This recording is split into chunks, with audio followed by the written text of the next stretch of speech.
of Education. Today we'll learn about Economics chapter number 1 of class 9.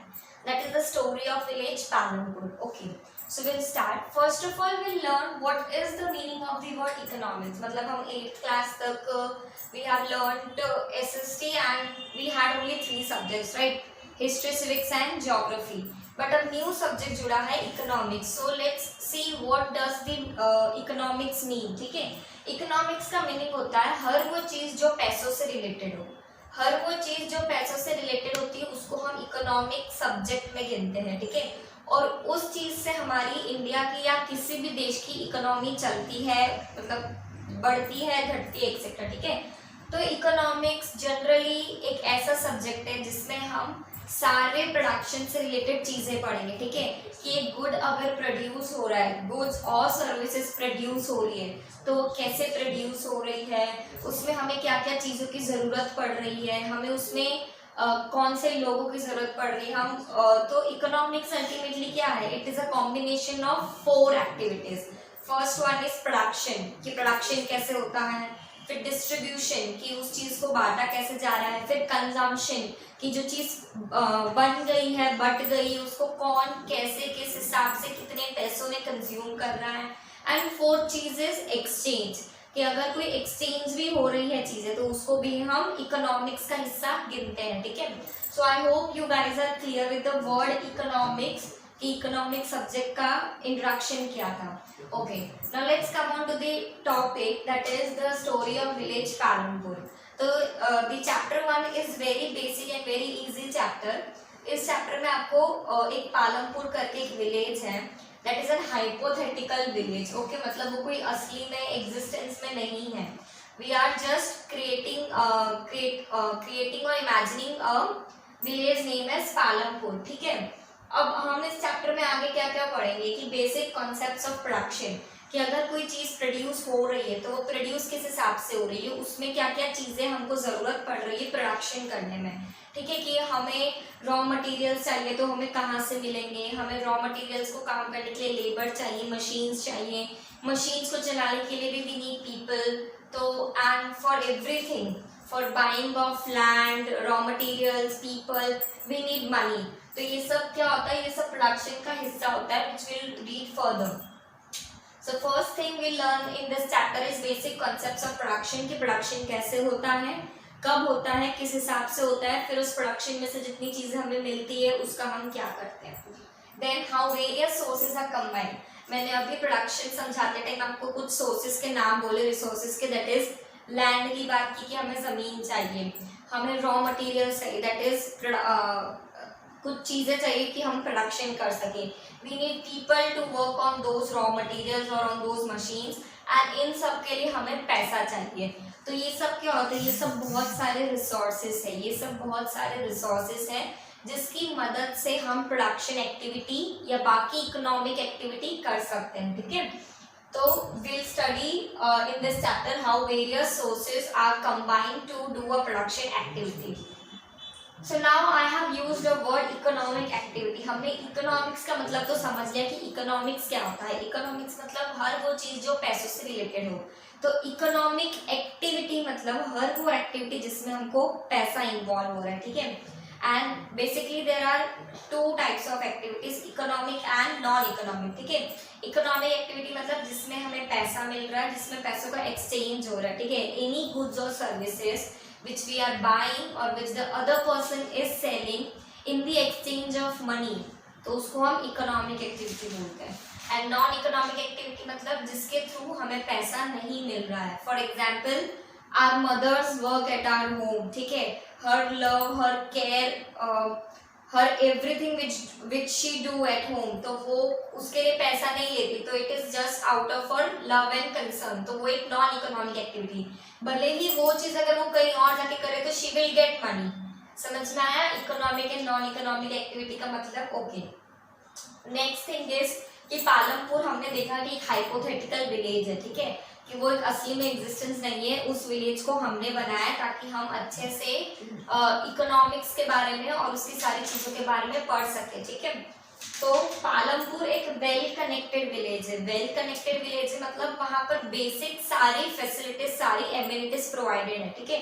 वो एक well connected village है वहाँ, और नेबरिंग उसके टाउन्स और विलेजेस जैसे राजगढ़, शाहपुर, मतलब जो भी पालमपुर में एक्टिविटीज होती है वो कहीं ना कहीं उसके नेबरिंग टाउन्स एंड विलेजेस से कनेक्ट होती है। एंड वो कनेक्ट इससे होती है कि they have a very good road transport, ठीक है। तो ये सब भी किस में आया, इकोनॉमिक एक्टिविटीज में आया कि अगर कुछ प्रोडक्शन हो रहा है एक जगह से दूसरी जगह पे हमें प्रोडक्शन पहुंचाना है, so we need some sort of transport to transport those materials, right. तो उसके लिए we need a proper communication and transportation. Next is कि पालमपुर के बारे में हम पढ़ते हैं कि पालमपुर का जो विलेज है उसमें क्या क्या चीजें। These all things are not that important with the point of view from the questions and answers, but we should have a knowledge कि हम जिस चीज के बारे में पढ़ रहे हैं उसमें क्या क्या दिया हुआ है, ठीक है। तो पालमपुर में 450 फैमिलीज, मतलब वो इतना भी बड़ा विलेज नहीं है, उस विलेज में सिर्फ 450 फैमिलीज हैं। बहुत सारी कम्युनिटीज और सेवरल कास्ट की मिक्सचर है, ठीक है, मतलब there are many people of different different religions living in one village, ठीक है।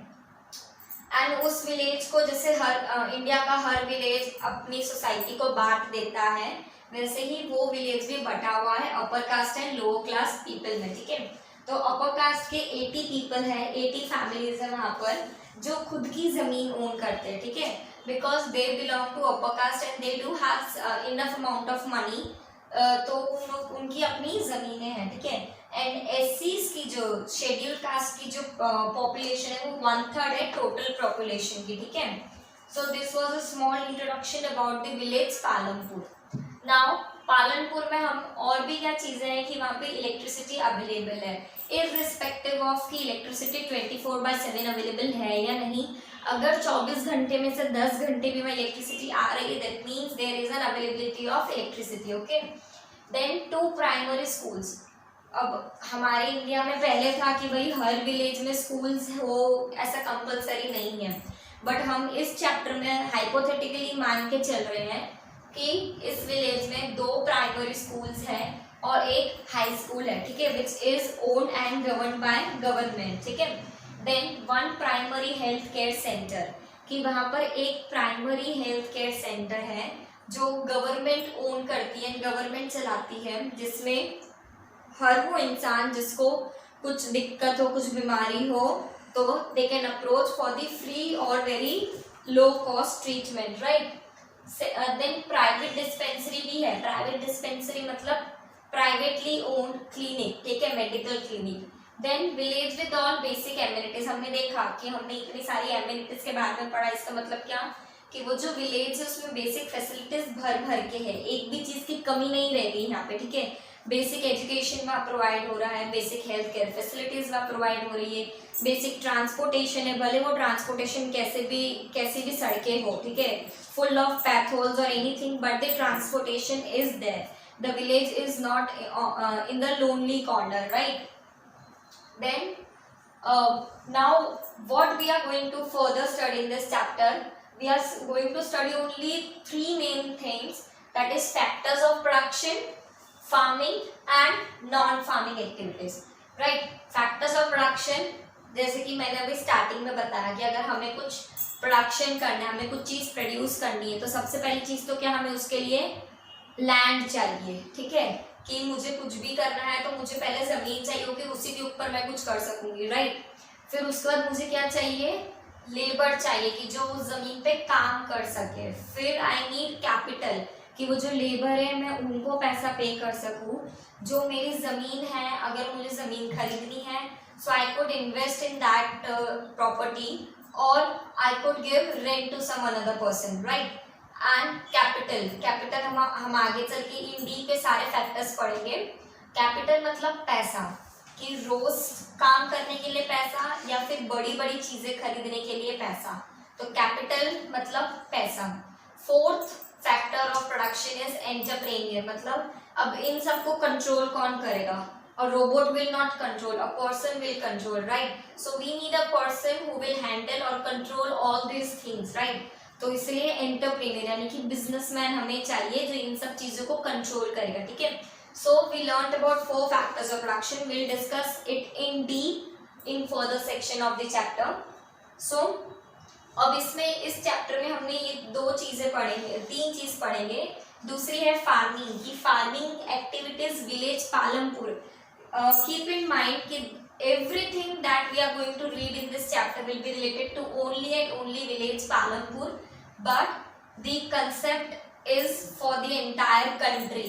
हमें पालमपुर के बारे में पढ़ेंगे, पर वो पालमपुर से हमें पूरी कंट्री का आइडिया मिलेगा, ठीक है।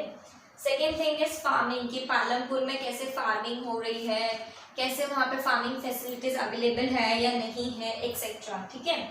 Then there are few issues in this chapter which will further read. First one is land is fixed. क्या होता है, अब जमीन फिक्स्ड होती है, आपको इतनी मिल गई तो उससे ज्यादा आपको नहीं मिलेगी जब तक आप खरीदोगे नहीं, राइट। तो लैंड फिक्स हो गई, तो अब उस एक फिक्स लैंड पर मैं ज्यादा से ज्यादा कमाई कैसे कर सकूंगी, इसका सॉल्यूशन लाना, तो ये सब हम इस चैप्टर में आगे पढ़ेंगे। Second is distribution of land कि अगर एक विलेज है तो विलेज के बाहर के एरिया में तो आप जाके जमीन नहीं खरीद सकते, ठीक है। वो या तो किसी और विलेजर के अंडर होगी, दूसरे विलेज से, या तो गवर्नमेंट की होगी, तो हम वहां पे जाके we can not possess anything, right, possession नहीं कर सकते। तो डिस्ट्रीब्यूशन ऑफ लैंड की विलेज पालनपुर में जितनी भी जगह है वो बहुत सारे फार्मर्स के बीच में इक्वली डिवाइड हो चुकी है, तो उसको कैसे उन्होंने यूज किया, उसका बेस्ट यूज कैसे किया, ये हम आगे पढ़ेंगे। नेक्स्ट इज लेबर कि हमें जो भी काम करना है उसके लिए हमें लेबर चाहिए, तो लेबर कौन प्रोवाइड करता है, कैसे प्रोवाइड करता है, लेबर क्या काम करती है, एंड उनको पे कैसे करते हैं, या उनको और भी क्या फैसिलिटीज प्रोवाइड होती है, ठीक है। लेबर्स कितनी टाइप की होती है, will further see. Then capital मैंने जैसे बताया पैसा, कि हमें रोज का काम करने के लिए या कुछ बड़ी चीज में इन्वेस्टमेंट करने के लिए वी नीड मनी, तो money is equals to capital, right. Now sale of surplus products मतलब कि अगर फार्मिंग कर रही हूँ मैं और इस सीजन में कुछ ज्यादा प्रोडक्शन हो गया और मुझे सिर्फ उसका 80% बेचना था, जो बचा कुछ 20% है उसका मैं क्या करूंगी, so I need that also idea कि what to do with the surplus products, ठीक है। सरप्लस मतलब कि रिक्वायरमेंट से ऊपर की कोई भी चीज होती है उसको सरप्लस कहते हैं, भले वो पैसा हो, जमीन हो या फिर प्रोडक्शन हो, ठीक है। देन नॉन फार्मिंग एक्टिविटीज कि हम नॉन फार्मिंग एक्टिविटीज की पालनपुर में और कौन कौन सी नॉन फार्मिंग एक्टिविटीज है जो हेल्प करती हैं प्रोडक्शन कंटिन्यू करने में, ठीक है।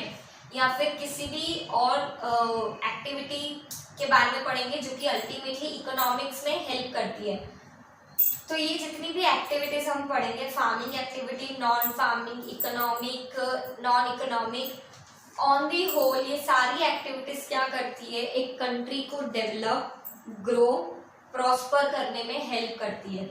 We read in newspapers every other day, right, कि our GDP is growing, our GDP is reducing, मतलब ये जीडीपी कैसे काउंट होती है, हमारी इकोनॉमिक्स की हेल्प से काउंट होती है। You guys are in just 9th standard, तो इतना डीप में हम नहीं जाएंगे, बट जैसे जैसे you going to the higher classes we learn कि इकोनॉमिक्स में कैसे हम सब चीजें कैलकुलेट करते हैं, but in 9th standard we'll read just theory and theory, right. So this was the introduction of the first chapter.